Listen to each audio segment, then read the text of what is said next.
12 ربیع الاول کی صبح کا وقت اور سرکار دو عالم صلی اللہ علیہ وسلم کی دنیا میں تشریف آوری۔ اس منظر کو ایک شاعر اپنے شعر میں بیان کرتے ہیں، اور جب شاعر بھی اس شاخ کا سردار ہو، اعلیٰ حضرت امام احمد رضا خان علیہ رحمہ اس منظر کو اپنے خوبصورت الفاظ میں بیان کرتے ہیں۔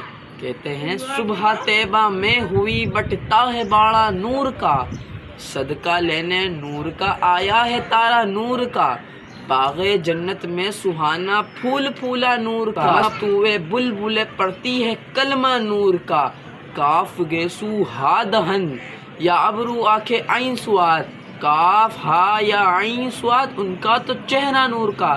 پھر آخر میں شاعر کہتے ہیں اے رضائے احمد نوری کا فیض نور ہے، ہو گئی میری غزل پڑھ کر قصیدہ نور کا۔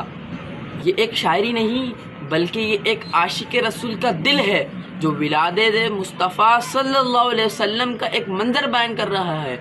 جب سرکار دو عالم صلی اللہ علیہ وسلم کی ولادت ہوئی، فرشتے جھومے، تو پھر ہم کیوں نہ یہ نعرہ لگائیں اور آپ اس نعرے کا جواب دیجئے گا، سرکار کی آمد، سردار کی آمد، مختار کی آمد۔